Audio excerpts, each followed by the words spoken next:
Hi there and welcome to today's lesson where we're going to look at yet another rudiment.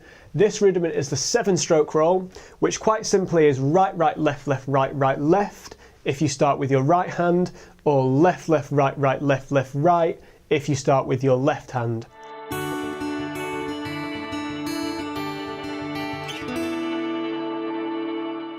So the first application that I'd like to look at this rudiment is a simple time application starting with the right hand, so a right hand lead, okay? And your rhythm, obviously the rudiment is right, right, left, left, right, right, left. Your rhythm is going to be 1 E yander, 2 E yand, 3 E yander, 4 E yand, okay? Now we can orchestrate this in many different ways. What I like to do, as you've seen in the previous lessons, is to do the double strokes on the snare and then the single stroke at the end as an accent around the kit somewhere. You don't have to play it this way, this is just one way of playing it. I'll demonstrate this for you. Again, start slowly and we'll get faster.